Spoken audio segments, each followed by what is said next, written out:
Morning, dreamers. How are you today? I'm so glad you are here with me. Took a break yesterday because I took the kids out for breakfast, and um, it was really good. It was good to be the OG3, just me and Hannah and Jimmy, and just have some time. They helped me do some stuff with my phone that I'd never gotten around to doing, and I'm like, I need young people to help me do this. And then, yeah, it was a pretty long day. And so I am very tired today, as you can see. That's okay. Life happens, right? We're all tired, I think. And this shift in seasons, because winter is finally coming. Well, fall is finally coming, but winter's on its way. I think that shift is going to cause a dip for everyone. And we need to have those dips so that we can enjoy the highs. I think we don't appreciate the warm weather until we're freezing cold. And we don't appreciate the cold unless we've experienced sweltering heat.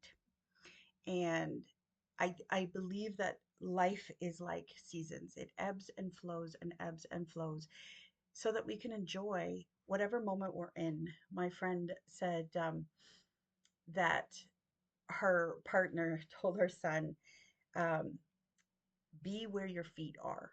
And I love that phrase. Like just take a moment and be right where your feet are.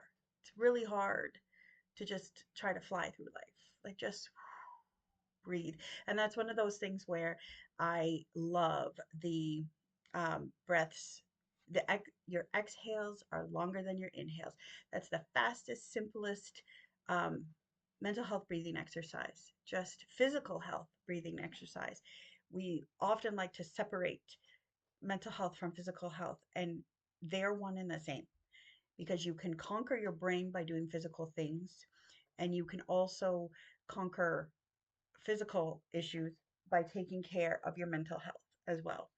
And when we separate them, we become a partial person because we're not completely whole, right? There is so many parts to us. There's spiritual health, mental health, physical health, social health, financial health. But financial is usually based on, is your mental health well, right? Like they all play a role in who you are. And when we ignore part of ourselves, we're actually, the book um, called Emotionally Healthy Spirituality by Pete Scazzero, he says to avoid the emotional self is to do violence to the whole self. And that phrase struck me because to do violence? What? And it is. Can you imagine if you had a family of 15 people, right? 15 people, and there's a huge long table, and all 15 people are at the table, and someone comes in with a gun and they shoot one person. Well, 14 were fine, right? 14 were fine. But the other 14 have experienced violence because they watched part of themselves, part of their family, take that pain and take that violence.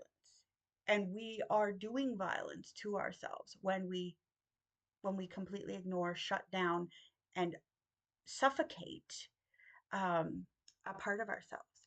And so I never thought of that. And I don't like talking about violent things. Um, it does not make me happy. I can watch SWAT all day long. I can watch NCIS and shoot 'em up shows, and yet I will never touch a gun. Like, no, I won't do it because deep inside I'm a pacifist, and hey, I much prefer peace and nonviolent solutions. Now, is there time and a place and whatever? Yes, I'm not getting into that politically. I refuse. I respect. I wore poppy.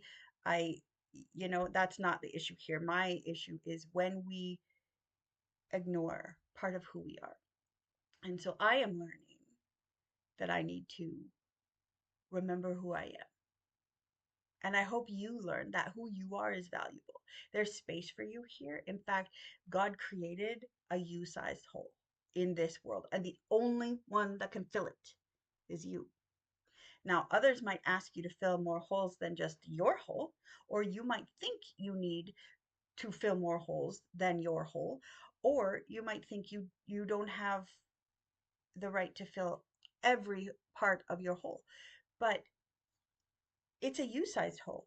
You fit it perfectly because the Almighty Divine Creator made that for you. And He made mine for me. And so I need to stop apologizing for things that are me. Now, that doesn't mean I have a right to hurt others. That doesn't mean I can live however jolly I want to. But things that are part of my character, like poetry, like sitting at grandma's table talking to you, those types of things that are part of what makes me tick. The feet on the ground but head in the clouds. Will we stop apologizing for being who and how God created us to be? If somebody else does not like it, or if you don't like it, maybe we have work to do. Absolutely. You can have Jesus and a therapist too, you know, and medication. And don't forget your water.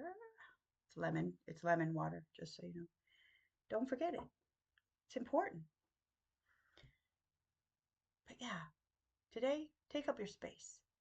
It's divine space because you've been made in the image of God. And you, my friend, are valuable and worth it. I'm going to take the weekend off. I'll hopefully see you Monday. If I hit or miss a day here or there, I'm okay. It's just, yeah. I particularly a 17-year-old son who's in his last year of school, he likes going out for breakfast. So we shall see what happens from here on out. But until then, be where your feet are, friends. Some of you, be where your bum is because you're sitting all day like me. It's okay. Just don't forget to get up and stretch. Keep your feet on the ground and your head in the clouds and just know I love you. Bye.